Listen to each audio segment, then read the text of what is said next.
The Hoops and Hockey Podcast.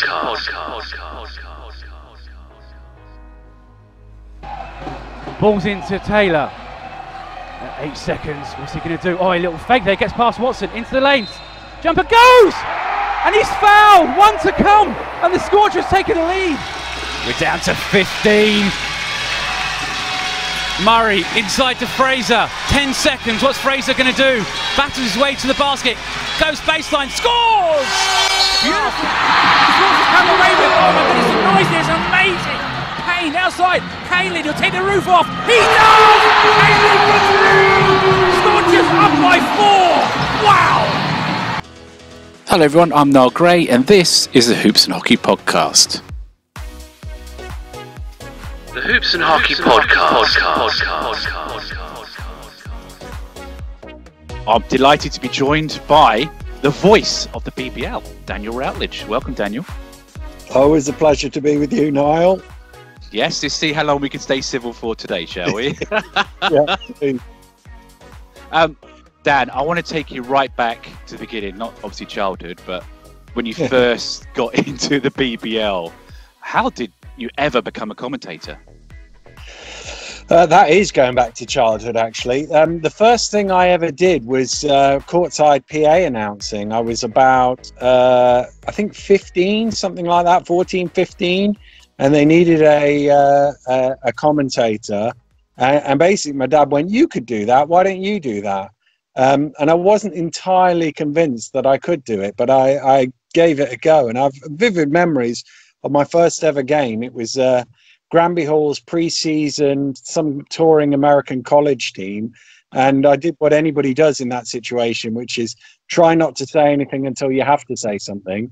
And then eventually I'd say, good evening, ladies and gentlemen, welcome to the game or whatever it was. And I couldn't even get good evening, ladies and gentlemen out. And it's sort of stuck with me ever since. So that was the first point, just doing courtside basketball. And then that sort of led from there into local BBC radio, local cable TV, and onwards and upwards from there. Yeah, I can remember you telling me the story in person about the cable TV. Can you just tell us about it again for the podcast? Because that's quite an interesting situation, how you commentated. Yeah, indeed. Initially, they did the commentaries live at the game, and we would have two people there. So I did do one or two games actual live, but then it couldn't work out, and they ended up with no commentator. And I was still doing the courtside commentary as well. So what we used to do was they would come on a Saturday night and film the game, and then I would go off to Cable 7 HQ on a Monday after college and just re-commentate the whole game as live. And I would sit there with the score sheet, so I knew what basket was about to come, and pretend that I was doing it live. And of course, you could see me in the shot the whole way through. So anybody watching at home who knew what I looked like would be surely puzzled by how I was doing both. But it was a good way of learning the skill, because actually what you had to do was you still had to give the excitement and the drama. And I remember one game where I think it was John Tresvant stole the ball and Gene Waldron hit a halfway line three to force overtime in the last second of the game. And of course, that's coming, but you've got to give it surely the game is over now, there's no way back. Oh my goodness, Tresvant stole the ball, and all of that sort of thing. So actually, I think, although it was a bit weird at the time, it was a good grounding, I think. So if anyone was watching on TV back then, they would not only hear you commentating, but they could probably hear you in the background. Yeah, exactly. And you said the funny thing was, I've never been more famous than when I was on Cable 7, because I did that, and then I ended up on a show called Gary and Jim's Sports Show or something or other. And the amount of people that used to come up to me and go, I saw you on Gary and Jim. And it was one of those things. I had my 15 seconds of fame while I was doing crazy things with Gary and Jim. We did all sorts of wild and wacky things, driving cars around mud tracks and all sorts of crazy things that we did on that show. Oh, we need footage of that. There's got to be footage of that somewhere, Dan. Somewhere of it. So how did you go from doing this for the Riders to Sky Sports? Well, at the time, I was working for the BBL in the press office, and I used to do the floor managing from a basketball point of view for the Sky Sports shows. So I was going every week to all the Sky games and was relaying information about substitutes and timeouts and making sure the referees started the game at the right time and didn't go when we were on commercial and all of that. And I was still obviously doing commentary myself. And then Sue Ashworth came to me and said, would you be interested in having a tryout? Because we're looking for a new commentator for next year. So you don't say no to that, do you? No, so I remember doing a few tape bits and going down to Isleworth, the Sky Studios, and sitting there with Kevin Cadle. And doing, I think it was a rerun of the playoff final off tape, knowing that the head of Sky Sports was sitting in another room watching it to make sure that I made the grade, sort of thing. So a lot of pressure on that one sort of 20-minute audition, if you like. And then, blessed enough to get the job. And what are your memories of the first season? We'll get to obviously the big one in a moment, but what can you remember from your early games going live on TV? Well, it was just that excitement of everything, wasn't it? It was just unbelievable to be getting a job like that. I can't remember how old I was now, probably 23, 24 years of age. So to get a gig like that was just amazing. And it was great fun going up and down the country. I tell you, the best memories I have of the 3 years working at Sky Sports were when we were in places like Newcastle and Glasgow, and we would all stay over and just sitting in the bar or at a restaurant and listening to Kevin Cadle hold court, telling tales of crazy games in Greece and Tel Aviv and wherever else. That was the thing. It was listening to Kev and the stories that he could tell. That those are my great memories of those 3 years. Yeah, I mean, just talking about Cadle, I mean, I was very fortunate to work with him for over a year or so at IMG, because he did obviously EuroLeague and Euro Cup commentaries, and it was great because Kev would come in on a Thursday or Friday and he would take his seat and we'd all set up his stuff for him so he can do his prep, what have you. And then after he'd done that, he would just give us these stories. And it was wonderful. You could just sit there for ages listening to talk about this time they were down in Cardiff or something, or where so-and-so got thrown out of a game. It was just absolutely wonderful. And I so miss him. Yeah. I mean, such a big part, wasn't he, of the British basketball? He was just such a huge part of it.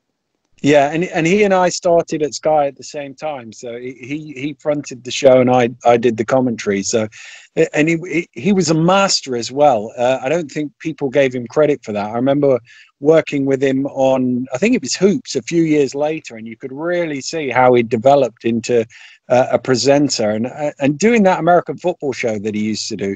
That is a tough gig. You've got a lot of talking to do, coming in and out of the gaps and whatever. But he was one of those people, when the red light came on, he turned it on. So you could be just talking normally and then the red light would come on. And I remember standing on the floor at Sheffield Arena and just going, wow, that was an amazing piece of broadcast. Again, I think it was for the Hoops highlight show that we used to do on Sky. It might have been something else. And, he was a phenomenal broadcaster. And that's before you even think about what an amazing coach he was and just a great human being as well. Let's go back to your first season and what I like to call your Aguero moment. Indeed, yeah. Myers to win the league. The Giants, who have not led since the first quarter, are hanging on here with one defense. They're looking for Myers. Myers fakes it. Now Myers to win the league. Yes! Terrell Myers has won the league. I mean, what an amazing peak, really. A shame I peaked in my first season. It's been all downhill since then. But yeah, we just had the whole scenario. I remember I was at some charity function thing in Bradford or something the week before, and I'd had a couple of drinks, to be fair, and Sue Ashworth, the executive producer, had rang up and said, have you seen the score in Chester? And I was like, no, what happened? Because Sheffield should have won the league the week before, and somehow lost. well, it would have been the Jets at that point, totally unexpectedly, which set up this title decider. Was it Easter Monday? I feel like it was Easter Monday. Good Friday. Because I remember I went to the game and I had such trouble getting there on public transport. It's the thing, that was the latest I've ever got to a game, and it was the biggest game, as it happens, of my career. And there was something on the M6 that was crazy, and I was going up these back roads through Staffordshire somewhere, trying to find a way to Manchester. This was before sat-navs or whatever, so I'm just guessing which direction I'm going. And I got there super late, like people were already in the building. I was so stressed going into it. I don't think I've ever told this story before. And it was just one of those where it was like, there was almost no time to think of anything. Let's just go. And then obviously the drama of the game played out. And the one thing that sometimes gets lost in it all, because we think of the Dorsey free throws and then obviously the Myers head fake and shot to win the league, was that was an amazing piece of direction. If you watch in between, because you got 2 timeouts called back to back. So Finch called a timeout to draw up the play, and then Nurse went and let them line up and then called another timeout to try and counteract, because he obviously knew Chris's play so well. And actually what we had was just unbelievable shots of people all around the MEN. I can't remember, 13, 15,000, however many people there were. And the drama of the situation with the league title literally on the line, and Andy Finn, who was our director at the time, did an amazing job of really catching the sense of spectacle within the building. Yeah, I can remember obviously being a Thames Valley fan. I think we were 3rd that year. It was just one of those games I thought, I've got to be there. I've got to be there. Next thing I know, I'm sorting out, trying to find train times to get to Manchester. I'm trying to sort out a hotel for the night so I can stay and come back next day. You know, I just felt, it's one of those moments I felt I had to be there. And I remember getting a ticket, and I sat the opposite end from where Myers hit the shot. So I'm behind the basket. And I remember jumping up, because I was in neutral, but I was just enjoying the moment. So I jumped up and celebrated. And of course, I'm jumping up and celebrating. And I've got all these Manchester fans looking at me with evil eyes. And I quickly sat back down again.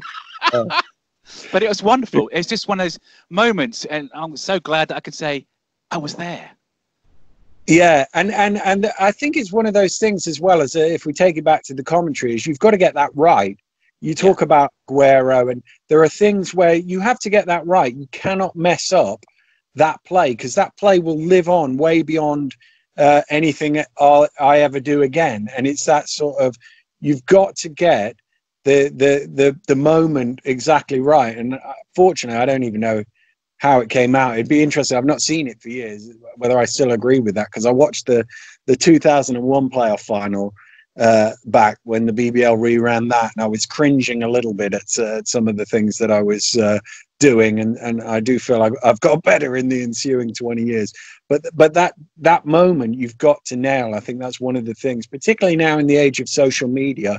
The key in commentary is making sure that your words fit the pictures and don't detract from the pictures. And it's really important in the day and ages where basically people clip things up. You've got to get it right. Yeah, I've already done my first interview with my co-commentator at Surrey, Brian Williams, and this is one of the things we discussed. We've got to get it spot on. It's hard to do. It is hard to do, but it's one of those things. I can actually tell you, because I've watched that clip so many times. You actually trip over your words very slightly, Dan, at the beginning of the sentence, but then you recover immediately, and then you got the Myers to win the league, and it's just, you know, it is one of the all-time, for me, great BBL calls. It's that thing is you can't plan it in advance. You can't think what you're going to say.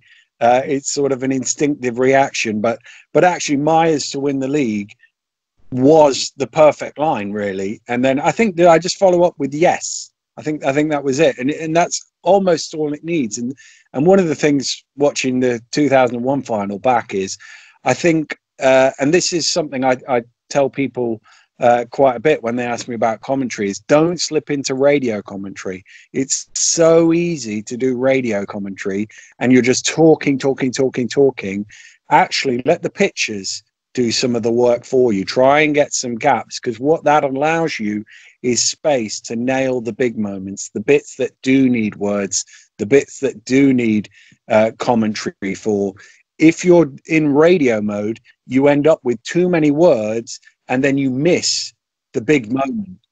And that, I think that's one of the things that I've learned over the years, is actually sometimes less is more in this situation.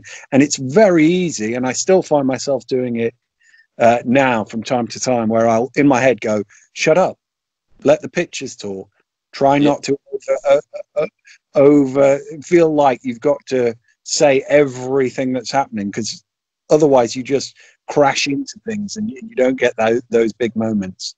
Yeah, no, I mean, okay, when did live basketball start? So 4 years ago, when I started getting into it properly, and I still do it now. I sometimes do it, and I like yourself. I'm like, oh, shut up! Don't talk too much. It's so easy to do, though, isn't it? It's so easy. Particularly if you're doing it on your own, it's quite easy, because you feel like I can't leave spaces. But actually, when you watch back some of the great commentators of all time, it's about the spaces. It's like music, isn't it? I remember when I was trying to learn the guitar, the teacher I had said, actually, the key about music is the gaps in between the notes. It's the space in between the notes that makes you hear the notes. And I think commentary is a bit like that. It's the gaps in between the words that makes you hear the words. Otherwise, it's just blah, blah, blah, non-stop, and people almost tune out from it. Yeah, absolutely. And obviously you carried on with Sky. I think 2000, because I was watching that playoff final. 2001, that was the last year of Sky, wasn't it? And then was it the short-lived ITV digital thing after that? Yeah, we went from it was bought by it was NTL, the parent company. Premium TV, I think, was the name of the company, but they didn't launch. They were supposed to be launching a rival to Sky, and they never quite got off the ground. So they sold the rights on to ITV Digital, which obviously bet the farm on the EFL and lost everything through that. But we had a good year, actually. That was good fun. The ITV Digital year, we had a really good crew as well, and that's the thing that people kind of miss out of it all, is the people that you work with. I mean, I was blessed, absolutely blessed, that my first executive producer was Sue Ashworth and my first director was Andy Finn, who were two of the best in the business, and there was no deviation from 100% perfect best. And if you dropped below that, boy, you heard about it.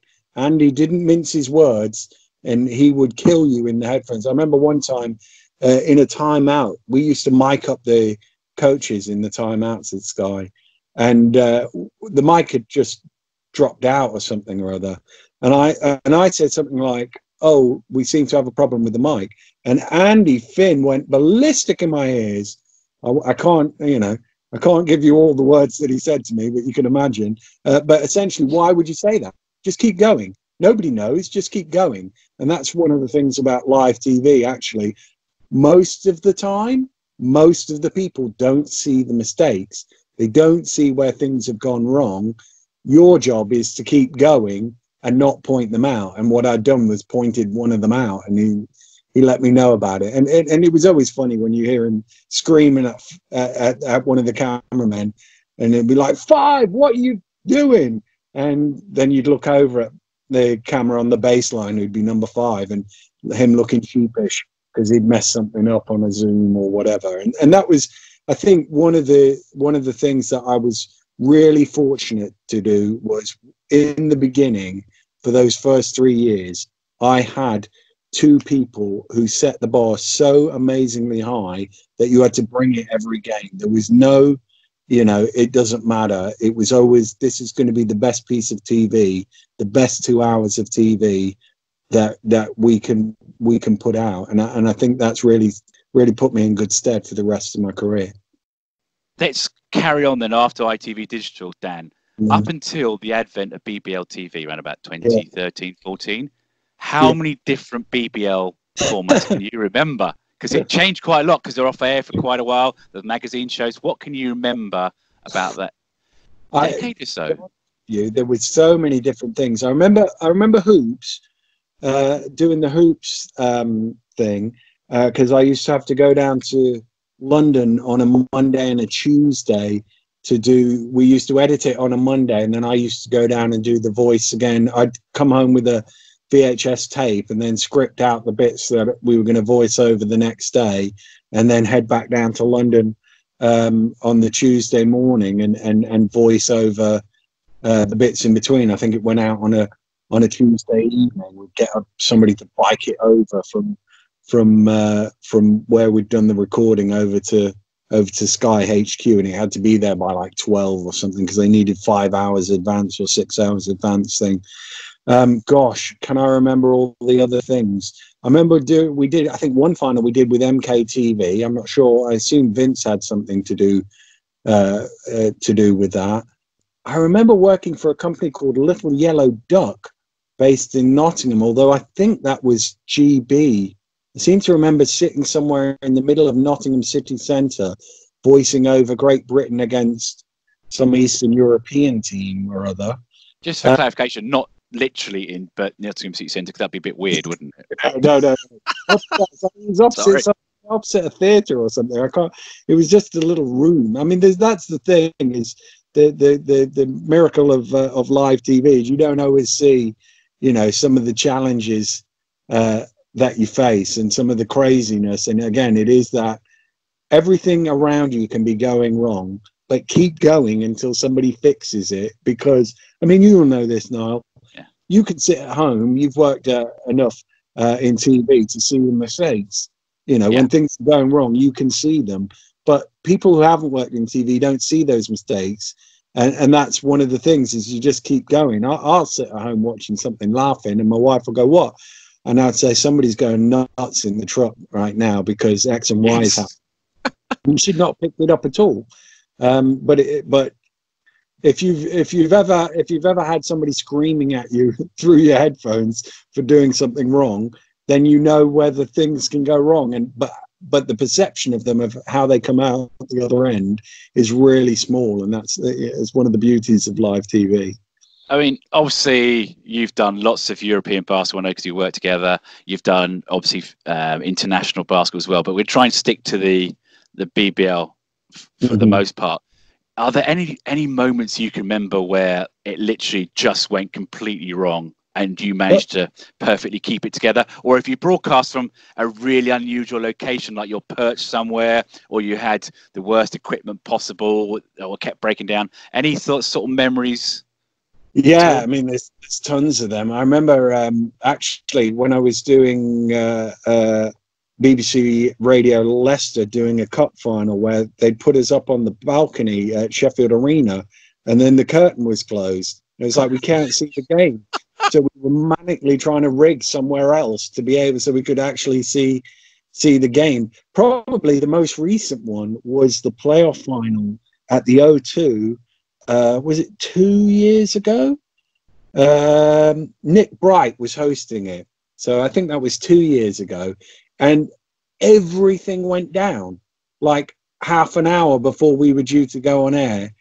And nothing worked. And there were all these techie guys frantically trying to get power back to the commentary thing.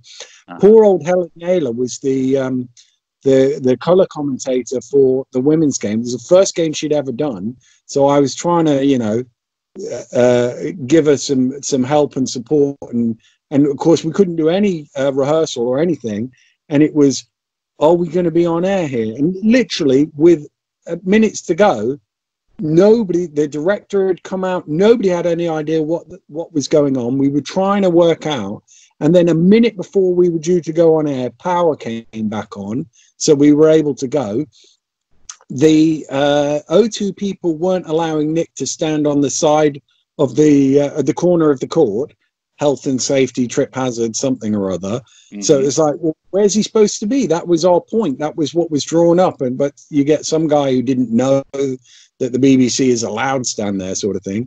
And then it was like, it was literally, as we were doing the last 10-second countdown, it was right, Nick, you just say hello and welcome and then throw straight to Daniel, because they couldn't get him in vision. He was supposed to be in vision, do a bit of an intro and whatever. And he just threw to us, and we just went there. And as I say, poor Helen, who'd never seen anything like, never done TV before. And I was like, it's not normally like this. Normally it's a lot more sensible. But again, it was one of those things where it was 10 seconds before we went on air that we knew what the heck we were about to do.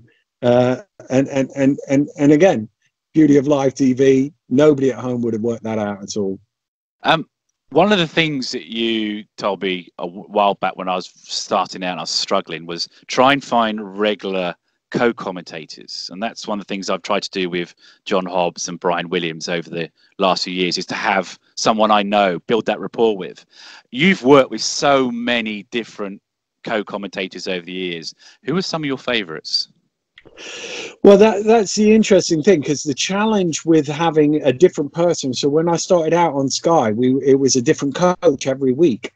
And the challenge of that is, one week you'd have Billy Mims, who, you know, could talk for America and non-stop, as you well know. And then the next week, you Mike Finger, who, you know, didn't say very much at all. And you have to adjust the way you work to be able to get in and out and make that sound okay. Fab was another one who in the early stages of doing it would keep going, and there would be times where he was doing his thing and then he'd drift into the commentary and come back, and they'd be like, I need to come back in here, Fab.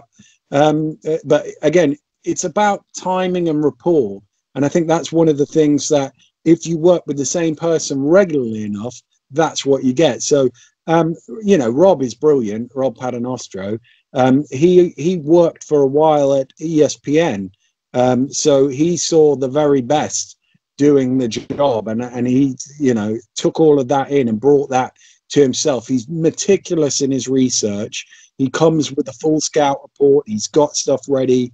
He rehearses. He does everything that you would expect somebody who worked every week in TV to do, which not everybody does because they don't work in TV every week. So he's always really good. Plus he brings a sense of drama and an occasion to it.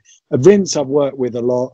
Vince just makes me laugh. He's a funny guy, and there are times when he'll be killing somebody on air and you're thinking, gosh, this poor guy's not playing that badly, but he brings that sort of humor to it. And of course Roe, now I do a lot of games with Ant Roe, and he's really grown into it and really does a very good job of it.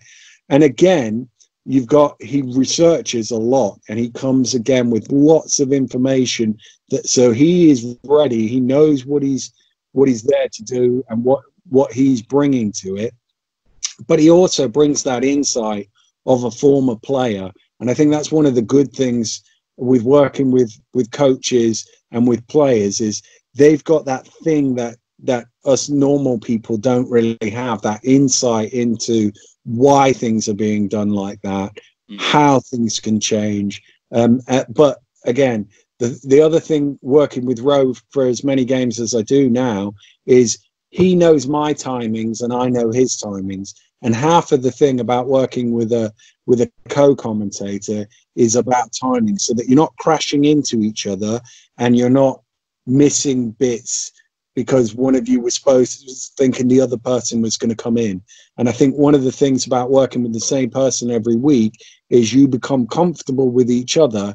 And I know that once I've finished, Roe will come straight in. And he knows that while I'm going nuts over something or other, that he shouldn't come in and crash it, because all people then hear is noise. He's going to wait and come in at the right time. And I think it works really well like that. No, I think you're the best partnership in the league. No disrespect to other commentators, but obviously part of our job is to watch the other games, research, what have you. And it's great when you guys are on there. I really enjoy it. I mean, you might get the odd idiot sending you messages during the game, but apart from that, you are totally professional from start to finish. I can't help it, Dan. I sometimes send you good info. That's true. And that's the other, I think that's the other skill of it all as well, is trying to be able to assimilate all of the information that you get.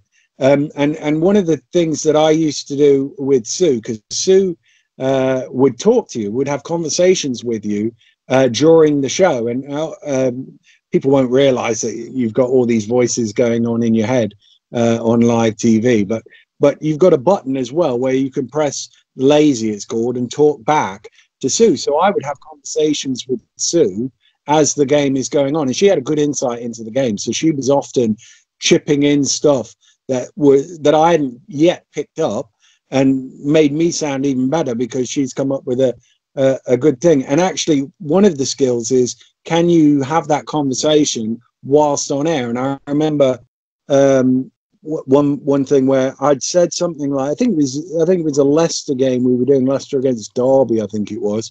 And Gene Waldron had just gone past 500 3-pointers for his BBL career.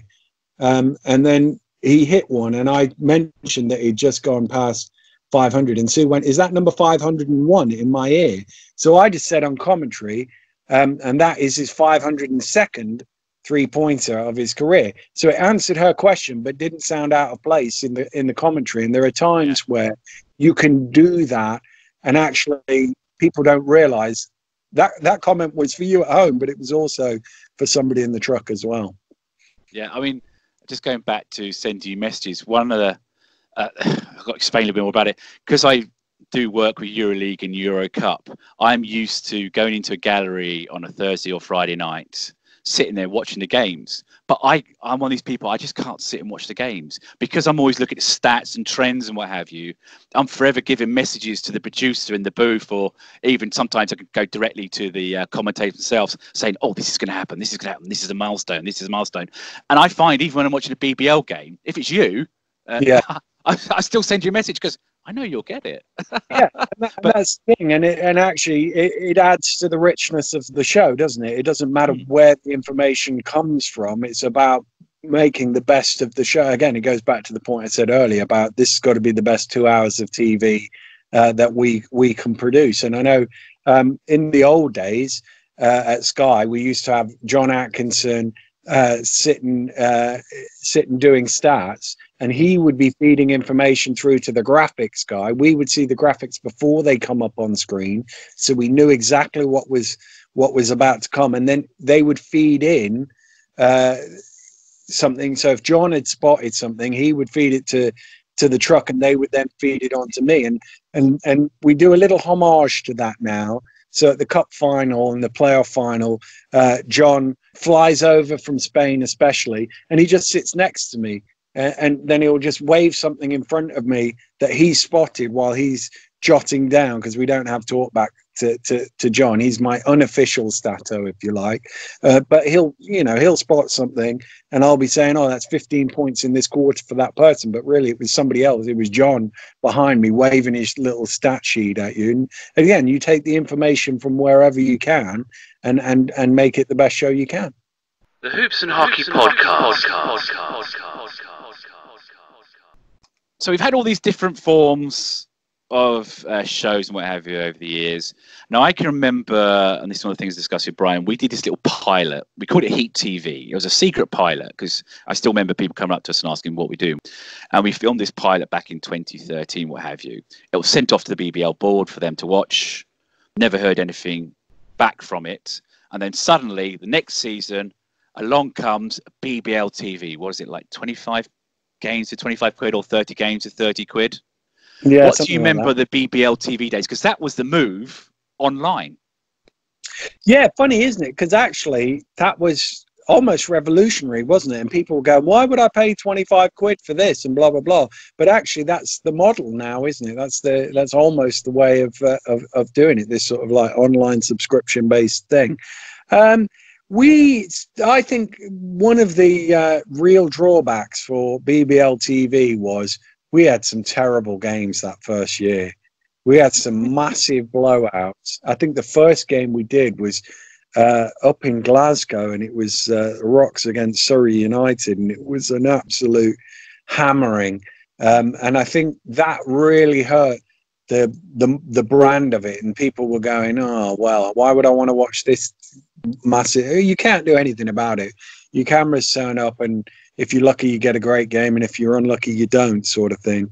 And I think there were a few technical issues with it along the way, because, as I say, it was probably a little bit ahead of its time. But you look Streaming back wasn't now, great in the early no, days. I remember that. it makes sense now, doesn't it? But yeah, you know, I'm a BBL basketball fan, so whatever platform, however it works, whatever we do, I'm happy to go and be there and be part of it. So, you know, it was enjoyable while it lasted. It was a different way of doing it. It was the technicals of it were, you know, it's a bit like the live streaming now. I find it really weird. There's like nothing there. There's a tiny little box with some volume controls, and that's it. And it's sort of like, this is a bit strange, because I'm used to, you know, the old days where you've got a massive truck, or probably two trucks and a satellite van out in the back, and riggers cabling everywhere, and 7, 9, 13 different cameras, and all of this crew. And you know, now on a Friday or a Saturday, it's me and Ro and a pair of headphones, and it's a little bit. You can't even see the cameras. You know what I mean? It is bizarre, because we were talking about the pilot, and I actually had the files on my screen. I was going through, and it's the running order. All this, do that, do this. And of course, now you go to a game, it's a case of, well, go on here, off you go. Yeah. Talk for 2 hours. We'll see you later. Yeah. Start when you want to start, stop when you want to. And I suppose that's one of the real evolutions, if you like, of broadcast, that I must admit, it's one of the things that I don't like as much, is that sort of feeling of meandering almost. It doesn't really matter, because people click on and then they might go and click something else and whatever. Whereas when I started, you know, it was live TV, and you came on at 1800 and then at 1805 there was a 1 minute and 30-second break, and then, you know what I mean, and you went through everything, and there was no, well, we'll just stop talking for a minute because they've called a timeout and we can't think of anything to say, or, you know, join us in 15 minutes for the second half or something. There was, everything was meticulously laid out, the running order, and we followed it all, and boom, boom, boom, boom, boom. And it is one of those things of, to me, I commentate differently when I'm sat courtside on a Friday night at a Riders game with me and Ro just talking, than I do if I was doing the playoff final live on BBC or whatever channel, where you have, you know, trucks and crew and all of that, because it's a different feel to it. It's a different skill. It's a different level almost. And I kind of miss that. Right, here's the commercial break. This is what you got to do, and blah blah blah. Because to me, the stream thing is just, it's a different ball game. Now I still go at it and do it in the same the same level, but I have to say I'm probably a little bit more casual with it, I suppose. So sometimes me and Ro will have conversations and drift off into things that we probably wouldn't do if we were doing, say, the free sports of a couple of years ago, where it was much more, you had to follow the script, follow the running order, and nail everything that way. But, you know, yeah, it's like when I do games with John Hobbs, we sort of sometimes we do drift off into a completely unrelated topic or something else. It's because it's so easy to do. But it must be. There are times for that. You know, there are games where I've gone to, and I've said beforehand to the color commentator, I hope you've got some stories to tell here, because by the time we get to the fourth quarter, this game might not be anything that we want to commentate on. And there'll be times where if it's a 30-point game and you got 6 minutes to go or something, calling play-by-play in a traditional way is not really that interesting. So it will be, well, let's have this talk about the playoff places, or talk about, you know, whatever else we can come up. And again, that's another thing that over the years I've got better at, in terms of being able to have that sort of conversational thing and not worry too much about the play in front of you, because it doesn't really matter at this point in the game. And I think if you watch NBA does a lot more of that, and college basketball does a lot more of it's conversation between, you know, 2-3 people. There happens to be a game going on in the background, and then occasionally they'll come back into what I would call traditional play-by-play. Yeah, I think that happens. They tend to do a lot in these second quarters NBA games. Always have some guest or some third person sitting at the table they're talking to. Do you know, when it's a close game, it drives me nuts. I hate it.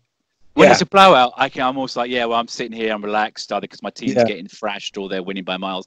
But when it's a close game and they start doing it, that's when it annoys me. Yeah. Like, just focus on the game. Because you have this thing now, you have no almost structure for your live BBL games, because when you do European games like EuroLeague, what have you, you are almost into a set structure until the game starts, aren't you? You've got to follow that routine. That's one of the things to EuroLeague, to me, doing those games is, and I had this conversation with Roy Birch once, it's actually, I have a 15-minute running order, and I know that this is going to happen. You know, first of all, we're going to have that little scripted bit at the beginning, and then it's going to go to the map, and then we're going to see the outside of the building, and then we're going to see the away team arrival, and then it's away team coach interview, and then it's home team arrival, and I know, boom, boom, boom, boom, boom. So I can actually set out, right, this is the things I'm going to do. You know, these are the 3 referees. When I get the referee shot with a minute to go just after the anthem or just before the anthem, blah, blah, blah. And to me, that's... I feel much more comfortable with that than I do with 3 minutes of just start when you want sort of thing. To me, that I like the structure of it. I like the fact that somebody is there somebody will tell me something in my ear going, right, 5 seconds to coach interview, 4, 3. I love all of that. To me, that is because that's how I cut my teeth. That to me is how it should be. And obviously, I'm an old dinosaur now, and I need to move into the new world. But that's what I like. You know what I mean? The Hoops and Hockey Podcast. Do you ever do a BBL game on your own, or is there always someone with you? I've done a few. Usually there's somebody there, but there have been a couple of occasions where there's nobody about, so I've done it on my own. But like you, I mean, it's one of those things, actually. If you've done it for long enough, then you know how to do it, and it just takes practice, like anything in life, doesn't it? It just takes a bit of practice to get yourself into a comfortable spot. The Hoops and Hockey Podcast. Another topic was toys. We can't take the job we do for granted. I mean, it is a privilege. I mean, it is a joy to do. I've grown into it. I'm years behind you. I've still got so much more I want to learn. I still do that radio thing occasionally. I still get nervous, which I don't mind, but I just love what I do. And I think, we don't want to get into obviously the current climate as such, with things going on, but it's been I think February's the last time I did a game. Yeah. It just feels like forever. It feels like forever. I mean, obviously your last game would have been the trophy final. Now that's just a few weeks ago, but does it feel like a long time ago to you? It does. What doesn't help as well is the diary in my phone flashing up reminders of where I should have been and what game I should have been doing. So I think I was doing Kimki against FS last night. I was a bit gutted. I thought that'd be a good game as well. But it does feel like a lifetime ago, doesn't it? Hopefully we'll get back to it at some point in the not too distant future, but it's hard to see where the resumption goes for. But the point you made about, not taking it for granted, I think that's a good one, because I'm fortunate enough that I've done it for 20 years now, so I've done everything you could possibly imagine doing, really, as far as covering the BBL, and it's taken me to different countries around the world and seen places I'd never have gone to were it not for basketball. So kind of, if it all stopped tomorrow and I never did it again, I would feel like, I had a good old go at it, I'd be proud of what I did, and I'd be happy that I did it. That being said, I'd rather keep going for another 20 years, but it is one of those things where I sort of feel like, okay, I like to think I did a good job in all of that as well, and I think that's part of the thing about how I've kept going, is that every time I went with the thing of, this is going to be the best that it can be, I'm going to be the best commentator I can be, and also working with people and just being a normal person, which I know sounds a bit odd, but I've seen other commentators in other sports who can be a bit diva-ish and can be a bit of a pain in the backside, and I know that if I was the producer, I'd be going, God, if I could find somebody else, I wouldn't use them again. And I think one of the things that I've always tried to do is be a good person to work with, and flexible. So when the world is crashing around you and there's no power and whatever, you're not going, what are we going to do? You're just going to go, yep, you just tell me when to start talking.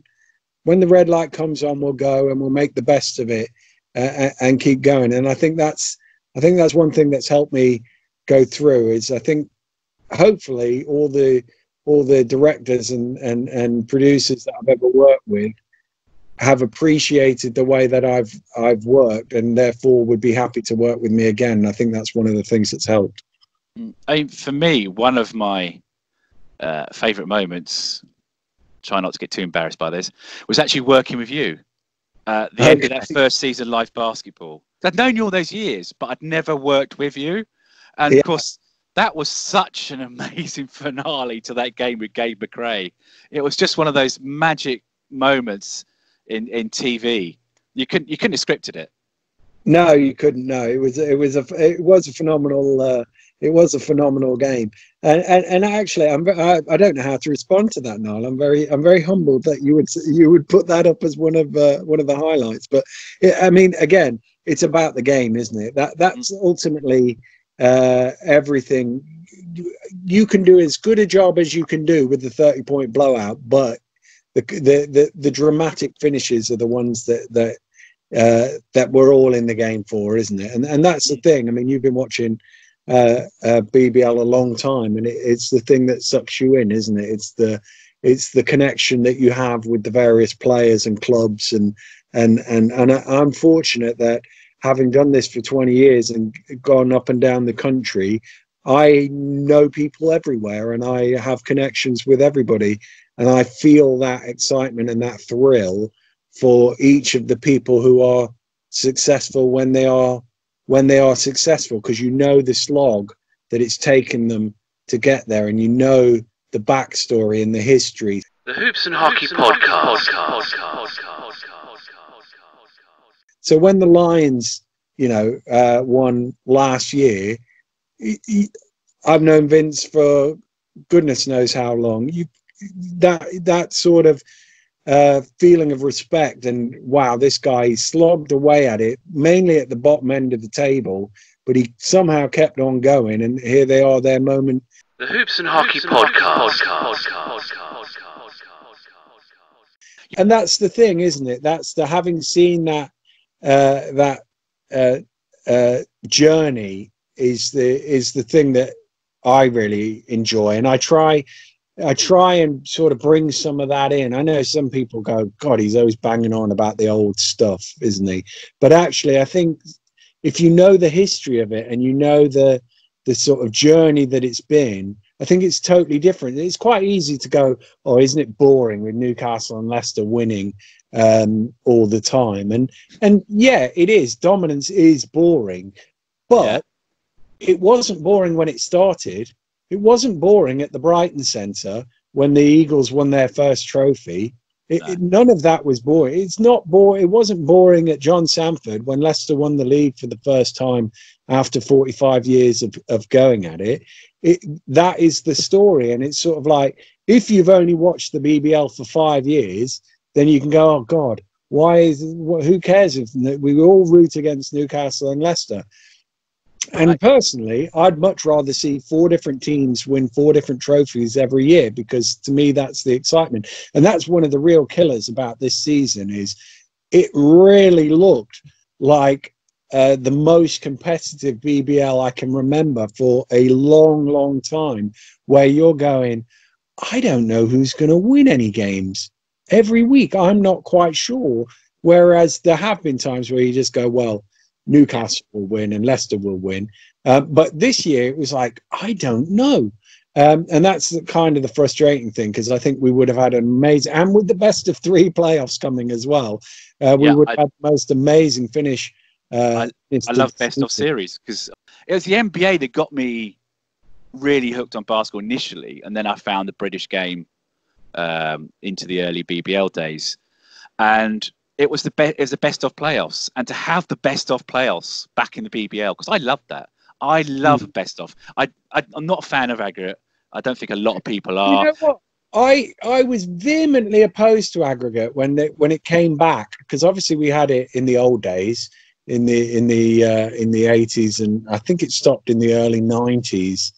And then when it came back, what was it, 10, 15 years ago or something, I was vehemently opposed to aggregate. I didn't think it made any sense. But actually, as time has gone on, there is something interesting about it. It's different. It is different, and it's not like normal basketball. Not great for a commentator. Yeah, but there constantly doing your maths about the different tactics of it. The game is so particularly in the first leg, the 40 minutes actually matter, whereas in some games they don't matter. 35 minutes might matter. 33 minutes might matter. The last 7 don't really matter, because the game is already done and dusted, and then the benches come on and blah, blah, blah. Whereas there's something intriguing about it. But it took me many years to get to see how intriguing it can be. And I must admit, my first reaction is, this is stupid. Why are we doing this? It doesn't make any sense. But there is something. I would like to see it gone all together. There is something intriguing about it, but I agree with you. Keep it for the cup or the trophy semi-finals. I'm okay with that. But just for the playoffs, I just love that fact. I mean, there's some game 3s, and you just elimination. You go to a game as a fan, and you know it's all decided tonight. Yeah, it's, and you just don't know. You never know from one game to the next. And I missed the knockouts. I just love best of series. It's just, and bringing them back for me was just the best thing, because a lot of my early memories are knockout games. When you get massive upsets of the 8th seed knocking off the first seed, like Derby, who did they beat when they finished 8th and they knocked off the top seed? Who was that now?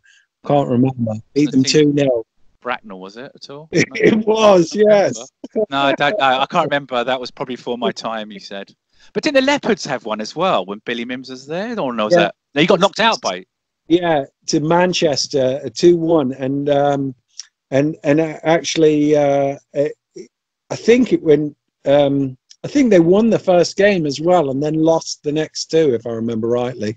I think that was 1996, because I remember a Birmingham Bullets fan at Wembley with a card on a postcard, and we found it. One of our cameras found it, and we had it in as part of our cutaways, which was a postcard to Billy Mims, "Wish you were here?" ? Well, that was the year, I think, where Birmingham and Leopards had been going at it for the league title all the way through, and then the Leopards just pipped them at the end. And I'm going to tell you, Dan, you are exactly correct, because I have in front of me, and I've kept it all these years, and I've only got a handful of them because I came to the BBL media late, is the BBL handbook, which was, for me, the best thing ever. Pre-internet, it was just wonderful. And I think even in the internet era, there's information in here you just can't find online. And you were right. Manchester won the series 2-1. Leopards won the first game in Manchester, and then lost games 2 and 3 at home to Manchester. There you go. The old grey matter still hangs on to a little bit of information. I can't remember my family's birthdays, but I can remember random basketball games from 1996. And of course, one of the most famous runs was the 2001 playoffs, what have you, because obviously, again, I was watching that. And it's nice to look back, because I'm thinking, there's Nick Nurse. Wonder where Nick Nurse is now. There's Chris Finch. Where's Chris Finch? Oh, Fab Fanoy. Where's he now? It's amazing what they've gone on to do in their careers. The funny thing about that is Aunt Ro texted me earlier today, and said, I've just watched the first quarter of that.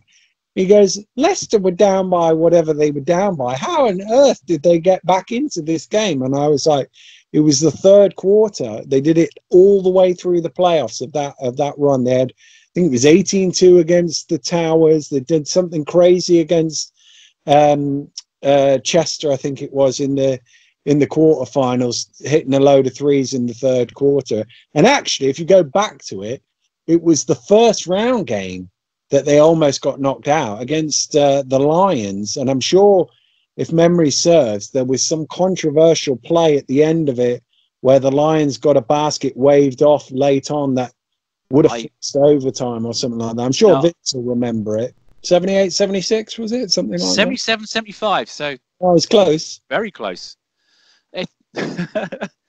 But just we're going to round this off now. Just a few final questions. Obviously, you've grown as commentator. Was there any commentators that you looked to for inspiration, or you based your commentaries off, or you got influenced by in your early days? Or it was one of those things that I never really realised that I wanted to do it until I was doing it. So I hadn't really sort of like looked. I mean, Marv Albert was the guy when I was a kid. Marv, Mike Fertillo, and Ahmad Rashad, was it? Yeah.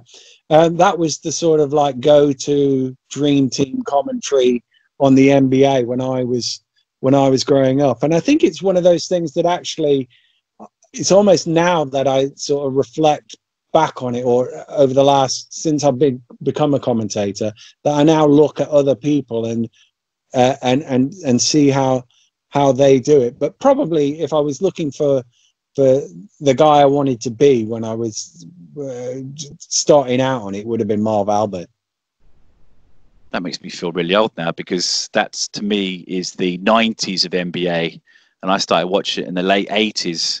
All these famous CBS commentators. God, I feel really old. I'm going to stop there before I sound really, really, really old. Right, let's move on to the next one. You've done the BBL, you've done European basketball, you've done obviously a lot of international basketball. Is there still something left that you would love to achieve in basketball in terms of commentating? Is there anything you'd still love to cover, or do you think you've done it? I've actually done every level. I even did NBA once. So I don't think there's anything specifically where I go, I'd like to do. Wouldn't it be cool to do a World Cup final or an Olympic final? Yeah, it would. I probably never will, but that would be cool. But to be honest with you, I'm quite happy with my lot. I'm quite happy with what I've done and what I'm still doing now. I feel privileged to be able to do it. So no, I don't think there's anything that I sort of go, oh, my commentary career won't be complete unless I do X, Y, and Z. If I carry on doing what I'm doing now for another 10, 15 years, I'd be delighted. If it all stops today, I'd still be very happy that I'd done everything that I'd done this point, because, as you say, I mean, apart from having the privilege of being at all of these iconic moments of BBL history of the last 20 years, it's taken me to China, to Senegal, to Turkey, to Poland. Milton Keynes. I'm really grateful. Yeah, you've got Milton Keynes on your world tour there as well. Yeah, indeed. Yeah. The Hoops and Hockey Podcast. If someone came up to you and said, Dan, I'd really like to be a commentator, what advice could you give me? What would you tell them? Prepare. Always be prepared. Go into it with everything that you could possibly need and more, because it's always much better to have 100% of stuff and use 5% of it than to have 5% of stuff and need 100% of it. And that's the thing I will always say to everybody is, not everybody has millions of spreadsheets like I do, but everybody has access to find the information about the people that you're going to be commentating on, and knowing what the importance of the game is, and knowing that you've got these bits of information, and you will have loads of it, and you will only use tiny little pieces, but they will make the show better. Those tiny little pieces makes each show better. And it doesn't matter that you've not used all of it. It's the little bits that matter. And go into it thinking, this is going to be the best 2 hours of broadcast that I can possibly do. Imagine that you are like the players, where you've got to go out and bring it. And that's the thing, is always think, this is going to be the best 2 hours, and how do I make it as good for the viewer at home? And I think those are the key things. And then the other one that we touched on a little earlier is allow the gaps between the notes. Give yourself a little bit of space, that room to breathe, because in the modern age, the clips are king. And actually what you want to do is nail the clips, nail the important plays in the game. And you can only do that by giving yourself some space, because it isn't radio, unless you are doing radio, obviously. But give yourself room to breathe. And if you're working with somebody else, make sure that they're comfortable with you and you're comfortable with them, and you know about timing, because working with somebody else is all about the timing of it. There's nothing worse than two people crashing into each other. It works on very few occasions where something amazing is happening. So Bristol ran the Hamid Ali game the other week, and you can see me and Rob Paternostro crashing into each other in pure amazement and surprise as 3 after 3 goes in. It works on those very few occasions. It doesn't work every play all the way through. So make sure, if you're working with somebody else, that you get that understanding of timing, of where I stop and you start, and that flows nicely through the show, because that really makes a difference to the viewer, rather than people just trying to talk over each other and bumping into each other. But prepare. That's the main thing. The Hoops and Hockey Podcast. If you could cover any other sporting event as the play-by-play commentator, what would you like to do? Wow, what a question that is. I don't know. I suppose there's part of me would like to do Leicester City as a season ticket holder. I'd really love to redo that 2015-2016 season. That would have been an amazing thing to be involved in that and commentating on that week in, week out. Have you ever done any other sports? I did a little bit. I'm trying to remember the name of the company now. They were down in Hertfordshire, and they did some BBL stuff in the early 2000s. I can't remember the name of the company now. A couple of brothers, Martin and gosh, I've forgotten his brother's name now.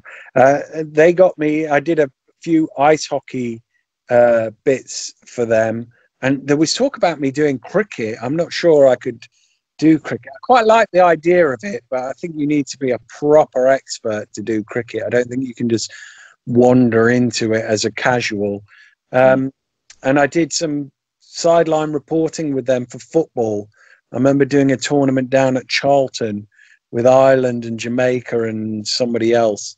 But no, basketball has been the main thing. I guess you'd love to do the 100-meter Olympic final or those real high end events, but probably with my Leicester City season ticket bias, doing that 2015 season, that would be just amazing. The Hoops and Hockey Podcast. So one final question: is there somebody over the years that's been in the BBL that you never managed to get to do a commentary with you that you would love to? I don't think so. I'm trying to think of people that I've not done a commentary with over the years. There can't be too many. I honestly can't think of anybody off the top of my head that I've not worked with during the time that I've been here. But if there's one person I'd love to do another game with, Kevin Cadle. Yes, definitely.